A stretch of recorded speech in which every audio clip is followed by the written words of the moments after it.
Theater 5 presents Mr. Mel Allen in The Banana Ball.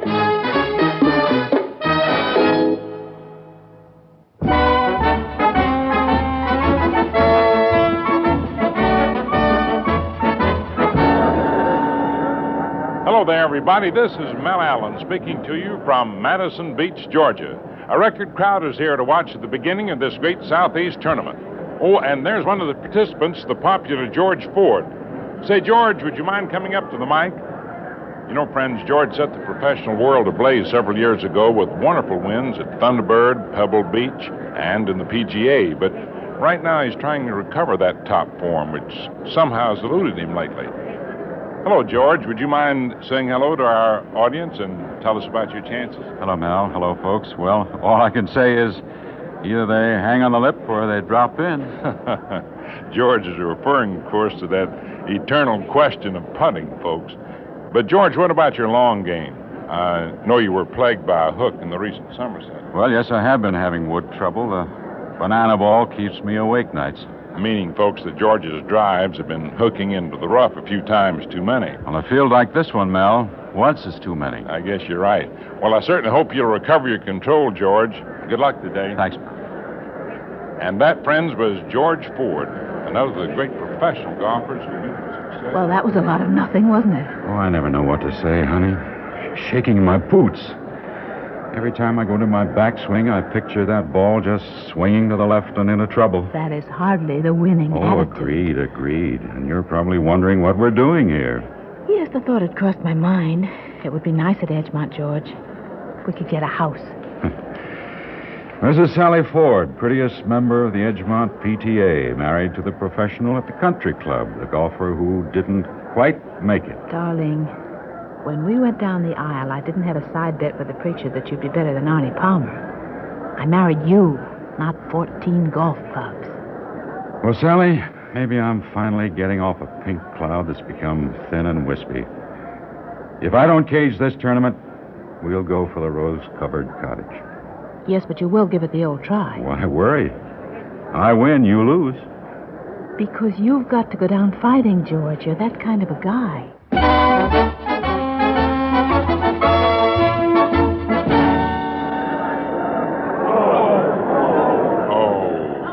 George Ford just hooked his tee shot into the woods on the left side of the fairway. The banana ball is caught up with Ford again, who's been playing steady, if not spectacular, golf up to this point. As George looks for his drive, we'll switch now to the 14th green and see how the current leaders, Sammy Alcott and Fred Granville, are making out. Over here. What? Your ball. I was coming through here from the 11th and saw it drop. Oh, this really fixes everything. Oh. Caddy, over here. What do you figure on doing? Pitch out on the fairway. Costs a stroke, but... You could go for broke. What?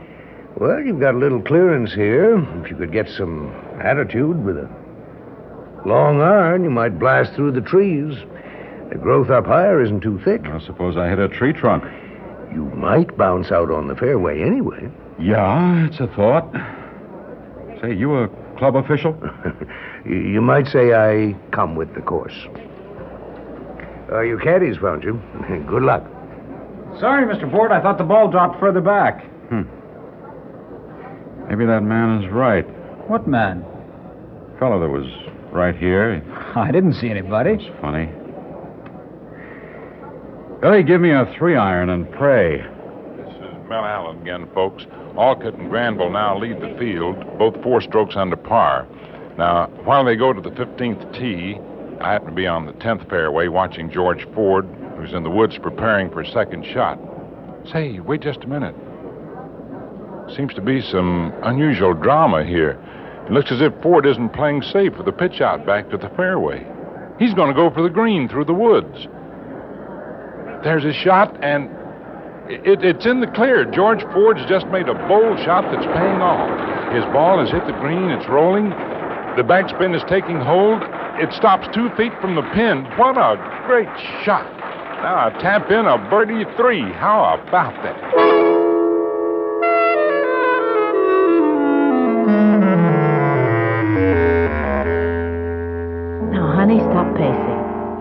play tomorrow's game tonight. Oh, I'm sorry. I got the jumps, but good. I've seen you through these before, remember? Not in the past 2 years, no. Usually I'm out of the running by now. Yes, but now you're only 3 strokes off. It can be done. Maybe. Did you, did you find out his name? Whose?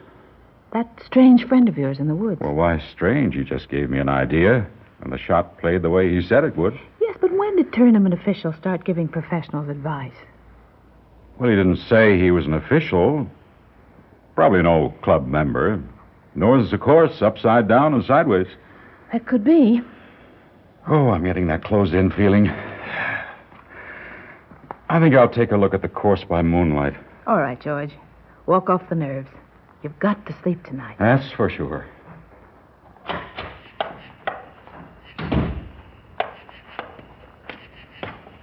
Oh, boy, what a moon. Lovely, isn't it? What? Oh, sorry, I didn't mean to alarm you. Oh, no. Just didn't know you were here. Say, I owe you a big thanks. I think not. You made the shot. After you suggested it. That idea was important. Well, perhaps you've got the big one now. I'm not with you. Oh, isn't the real idea to win? I guess so. Well, that's a negative affirmative. Well, I've been trying to win on the tournament trail for a long time now. And don't you think you've got the game? Well, when I'm going good. Oh, that again. Forgive me if there's a thinly veiled edge of contempt in my voice, but I've heard that complaint so often. When I'm going good. Well, sometimes the irons just don't bite on the green. The putts don't drop. You know what Palmer's average score over the year is? Yeah, 67, I think. He's always going good. What are you trying to say? Well, I remember you when you were just coming up. You finished second at Rancho, and suddenly you were Mr. Wonderful, and not Mr. Wonder Who You Are. Yeah, I was swinging sweet then. I just hit the ball, right? Well, that's what I was going to say. Why don't you just do that now? You're not going to hit a drive as far as Jack Nicklaus. He's got muscles he's never even used. Play your own game. You mean the hooking? You figure I'm pressing? Yes, and hurrying your downswing. And pronating your hands too much. You want to be the big slugger. Someone else, not you. Well, look, I'm not so bad when I'm doing third in the standings here. You're relaxed because you're not sure you want to win. Yeah, you just hit the ball square. You know, my wife and I, we've been living out of luggage for a long time. And I have an offer from a club. Edgemont. How did you know? Well, it's security if I stay there and teach. It's roots, roof, normal living, and not the gypsy existence of a tournament bum. Also, it's not the life of a champion. Very few have the chance to be a champion. Golfers don't make themselves professionals. They have to have something to start with. The coordination and reflexes, the temperament and concentration. Occasionally, they come along, the gifted ones. Some make it all the way. And the others? Well, they forget their responsibility. To what? The game. When the real pro is out there on the course, he belongs to golf. He's not a husband or a businessman. He's a pro. He's just the man, and his enemy, par. Waging war on rolling fairways and smooth greens. And if the man beats par consistently and big, then he's a champion. And when the great ones are mentioned, Hagen, Jones, Nelson, Hogan, Snead, Palmer, his name is included in that illustrious roll call. And he's achieved what few men can. He's linked his name and his talents with the truly great. You talk like a father, a teacher, an expert all bunched together. What do you want from me? The same thing your wife wants. My wife wants a home and family, for which I don't blame her. She wants me to lose. Anyone can lose. She wants you to lose to a better golfer, George, not yourself. She's a woman. Obviously, she married, or thought she married, a man.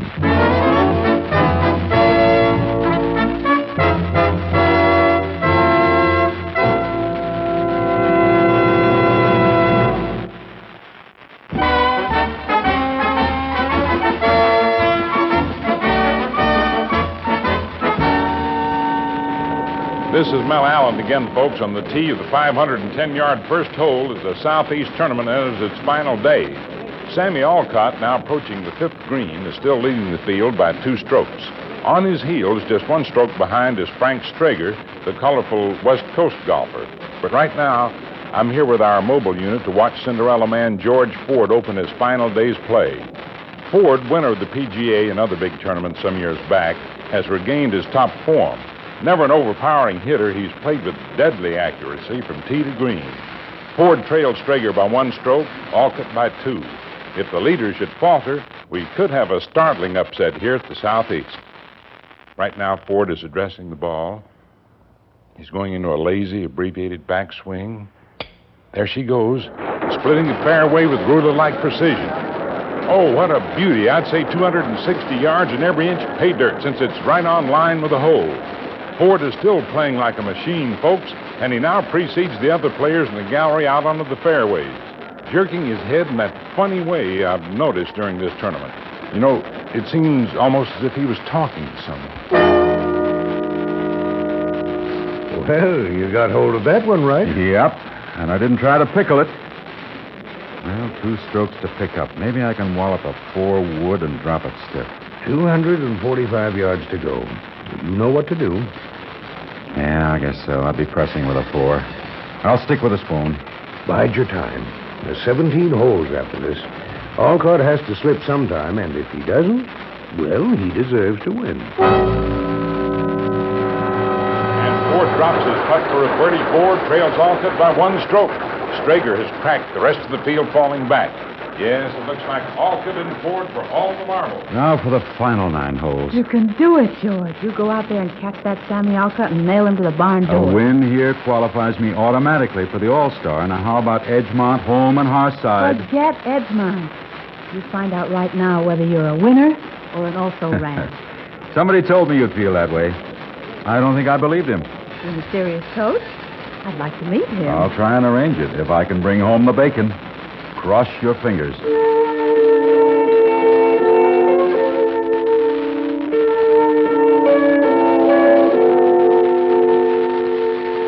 The pressure's just tremendous, folks. George Ford's getting ready to tee off on the exacting 18th hole. Sammy Alcott has already completed his round, and as of right now, leads Ford by 1 stroke. Sammy's drive on this hole wasn't as long as it might have been, and he wisely played his second shot short of the water hazard in front of the 18th green. Then pitched on in 3, holed out for an even par 5 on this treacherous dogleg to the left. All right, Ford's ready to crank up. He's all set. There's his shot. It's a long one. Yes, sir, a long one down the left side of the fairway, but wait a minute, it's drifting over just a bit. Oh, gosh, that's a tough break. Ford's drive is tailed offline and is down the fairway, but behind the clump of trees guarding the turn in the fairway that comprises the dogleg. Ford has an almost impossible shot from there. The obvious move, I guess, would be to take an iron, get into the clear, and then try and pump a 3rd shot across the water hazard. However, he's still a stroke behind the Masters champion, and this could be the end of the last-ditch drive that the game Ford has staged here today. Oh, he's done a dramatic job. I'm going to switch you to the clubhouse right now while I try to get down to the fairway in time to see Ford face what could be his moment of triumph or disaster.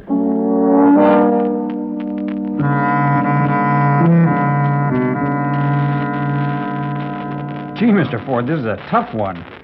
Yeah, I hear you, Billy. I hear you. Look, take a walk for a minute. I want to think. Sure, Mr. Ford. You'll come up with something. Well, George, it's not too tough. Well, hello again. You show up at all the right times. So, what do I do now? I think you know. Yeah, I guess. Use a 6 or 7 iron, try for a good lie, clear of that dogleg, then pray I can hail a 3rd shot close enough for a 1-putt. All of which just ties you with Alcott. What other shot is there? The one you're really thinking of. The banana ball. Oh, it's ruined me in a dozen tournaments. And right now it can win for you, or my name isn't Harry Banks. Speed up your swing, press for distance, move your hands a little more to the top of the club. Maybe you can hook the ball around the dogleg with enough go on it to make the greens. Billy? Yes, sir? wood. Brassy, Mr. Ford, off the fairway? I think my friend is right. What friend? 2 wood, Billy. We're going to go for broke. So, friends, here we are on the 18th fairway. George Ford is preparing for his crucial second shot. As I came down to this position, it looked as if he was carrying on a conversation with himself. I'll say this, I'd be talking to myself right now in a spot like this. Well, anyway, Ford is all set for his shot. Wait just a minute. Just a minute. He's disregarding caution completely and taking a wood. It looks like a number 2. Ford's going for the brass ring with this one shot. Ladies and gentlemen, if he can reach the green from here and putt for an eagle, he's the winner. But believe me, that's the biggest if around. Right now, he's swinging back, cutting at the ball. Wow, what a belt he gave it. It's hit fair and it's going out. And now it's bending severely over to the left. It's an abrupt hook. It's the old banana ball. It's around the bend. Say, did you hear that? That's the crowd surrounding the 18th green. Sounds like Ford reached the green with a practically impossible shot. Yes, they're signaling to me now from down the fairway. Ford has made the green in 2 and has a chance to win this tournament right now. And he did it. George Ford just sunk a 22-foot putt for an eagle 3 to win the Southeast by 1 stroke. How about that? The crowd is really going wild over this bold and driving finish staged by the ex-PGA winner. I'm going to try to get over to him now if I can get through the throng. Say, George, please come over just a minute. A few words for the network audience, if you please. Gee, I'm out of breath. I don't know about you. Right here, George. Gee, that was exciting. Oh, you got no idea, Mel. I know you're anxious to get your wife, but please give us just a couple of seconds. To what do you attribute this tremendous effort you were able to put forth to overcome Alcott's lead? Well, I got a lot of help. And, of course, the long hours of practice, I guess, really Well, paid actually, off. I wasn't too prepared for this tournament, Mel. I didn't think I could win. You mean something inspired you? Well, that's exactly it. A man gave me a lot of very good advice. One of your fellow players, of course, or an old friend? No, a complete stranger. Name of Harry Banks. George, that's a beautiful tribute. Really it is. It's one that'll be treasured by the old-time members of this great golfing club. What do you mean, Mel? Well, everyone here at Madison Beach remembers with pride the great golf teacher, Harry Banks, who coached so many of the members and who died 20 years ago. Died? A tall man, a shock of white hair, scar alongside his right cheek? Yes, that's him. And you saw his picture in the clubhouse and knew the great feeling of this club for their long-departed professional. And you, George Ford, have dedicated your great triumph to his memory. Ladies and gentlemen, that's the stuff that champions are really made of. Yes, folks. Hey, Mr. Ford, here's the missus. She's been trying to reach you. Oh, yeah, thanks, Oh, Billy. George, you did it. You really did, and big. But what's the matter, darling? You look pale. I feel that way. Honey, it seems I've been talking to a ghost. Oh, stop kidding. Listen, I've got a confession to make. I sneaked down the fairway from the 18th green. The suspense was just too much, and I saw you bend your second shot around those trees and on. Yeah, great. That man you were talking to, he was standing in the trees. Is he the friend you've been speaking about? Yeah, he was telling me that... Wait a minute. You saw him? Tall man with white hair? Of course I did. What's the matter? Nothing's the matter. In fact, everything is suddenly wonderful. Look, you won't believe this, honey, but an old pro came back to remind me of a lot of things I knew but wasn't really believing or doing. He was my guide, honey. He showed me the road I can follow if I want to, but that's not the really great thing. He showed me what the future can be like.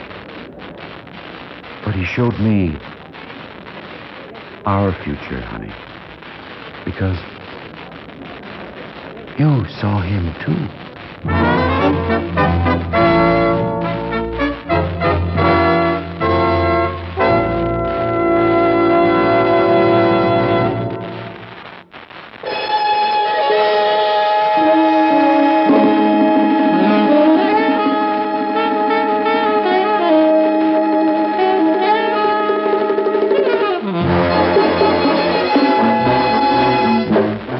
Theater 5 has presented The Banana Ball, starring Mr. Mel Allen. Written by Frank Thomas, directed by Warren Somerville. Featured in the cast, Whitfield Connor, Leslie Woods, Court Benson, and Peter Rattray. Script editor, Jack C. Wilson. Original music by Ralph Herman. Orchestra under the direction of Glenn Osser. Executive producer for Theater 5, Mr. Lee Bowman. We invite your comments. Write to Theater 5, New York 23, New York. That's Theater 5, New York 23, New York.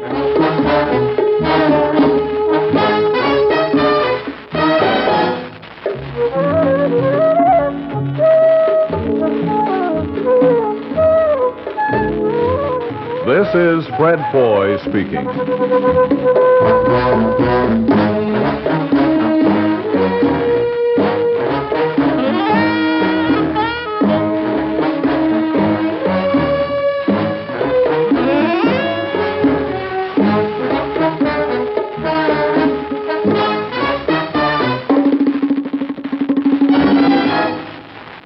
This has been an ABC Radio Network production.